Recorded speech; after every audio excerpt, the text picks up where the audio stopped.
just watched the greatest sprint race ever? I'm going to say yes, and that was epic. Russell won, which I predicted. Did I predict that? I think I did. Anyway, if I didn't, that would be my prediction. Yeah, action non-stop for the race win, just like in Melbourne with Leclerc and Russell. But this time it was Russell and Hamilton, who, my goodness, had a mighty start from his grid position, and then put the moves and showed why he's a 7-time world champion on George Russell.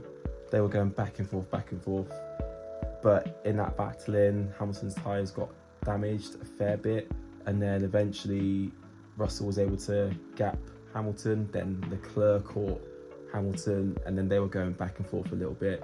Lovely to see Hamilton showing Leclerc a trick or two, and it made me laugh when Leclerc jumped on the radio complaining about Hamilton's like, come on dude, it's fair racing, just get on with it. But yeah, Hamilton showing that he's still got it, and I just hope that he's able to showcase his talents. I really want him to get his 8th World Championship officially. If you know, you know. We're not going to go into that, it still hurts. But yeah, very good showing from the Ferrari boys. Kimi Antonelli really needs to sort out his race starts, because that is going to be one of the factors that stops him from challenging George Russell for these race wins. If he can sort out his race starts, I promise you we'll probably see some battles between the two for the win, and it'll be very interesting and tantalising. Just hoping that Antonelli can sort out his race starts for future Grand Prix. Elsewhere, McLaren did well to sort of recover. Safety car kind of didn't help Oscar Piastri, but I did see somewhere online that when it comes to the corners, McLaren are probably on par, probably just slightly behind the Mercedes, but they're losing all their time on the straights.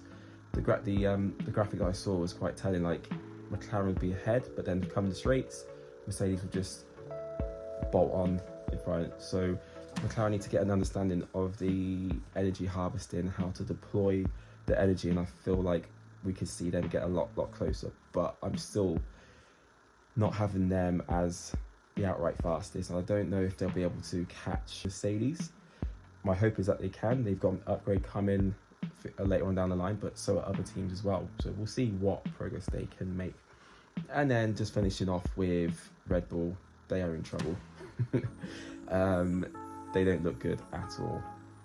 Verstappen finished P9. I can't remember where Isaac Hadjar finished, maybe behind. I can't remember.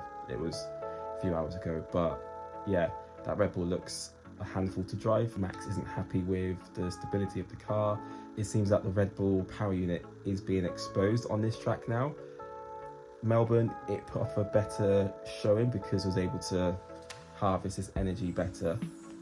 But apparently here, it's just not having the same effect. So they've got the issue of the harvesting plus the car not being great. Max Verstappen likes an oversteery car, but he's getting understeer, which he does not like as well. So that's why he's not performing well. But we have to give Isaac Hadjar his flowers, because he's doing really well in that second Red Bull, and it's what that team has needed. It's just a shame their car's not that great. Qualifying was a bit of a procession, like Mercedes are that far ahead. However, there was a bit of an issue on George Russell's car. He stopped. I had my audio off for some reason, can't remember why. I think I was dealing with the boys, and then cut back to it. He's then got off going. I was like, oh wow, okay, so the car's not broken down then. He managed to get it back to the pits, fix whatever needs to be fixed, and then brought it back out. So that meant he only had the one opportunity to do a flying lap, whereas Antonelli had two. Antonelli was on provisional pole from his first run, and he went that little bit faster just to solidify his spot at the front. If Russell had 2 laps, it's likely that he would have been on pole, but I just feel like Antonelli needed this boost for his confidence, and I know I talked about him not being of that caliber of driver, but I'm happy to be proven wrong, and this just makes the championship a lot more interesting. So well done Antonelli, absolutely deserved that, absolutely smashed it, and I'm just hoping that you get a good race start so you give us something to watch for tomorrow. And Lewis Hamilton rolling back the years, popping it in P3. not much more he could have done, to be honest. He has looked faster than Leclerc all weekend, cooked his tyres in the sprint race, which is why Leclerc was able to get him. If the Ferrari gets a really good start, so this could be a potential scenario that happens tomorrow. Antonelli gets a really poor start from P1. Russell gets a semi-decent start, but we know the Ferraris are a rocket ship. We could see the Ferraris 1-2 into turn 1 and the Mercedes 3-4. I would absolutely love that, because then we get to see how good Mercedes really are when it comes to chasing the car in front. So I'm in two minds. In one mind, I want Antonelli to get a really good start and lead the Grand Prix and win it, because it would just be good for his confidence. The other side wants me to see Ferrari be 1-2 into turn 1 based on their rocket ship start. So it's going to be a fascinating battle for the win tomorrow, and I'm all for it. I'm going to be up at 7 a.m. with a coffee. No, I don't drink coffee. With a cup of tea and some biscuits, watching the race, texting my group chat, see who's up, who's watching. But yeah, I think we're going to be in for a good Grand Prix tomorrow based on the sprint race.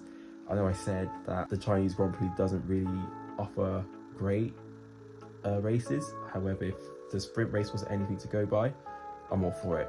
And there's definitely going to be some safety cars as well. We've got cars retiring left, right and centre at this rate. And yeah, these cars currently just aren't reliable. Doesn't matter if you're a Mercedes, a Ferrari, an Audi or a Red Bull. Each one of those manufacturers have had issues with their cars. So that's going to be a factor in tomorrow's Grand Prix. So that's been this video for today. Just a quick roundup of the two sessions, my thoughts on it. Let me know what you thought in the comments down below. Make sure you like, subscribe, put post notifications on, and I'll catch you in the next video.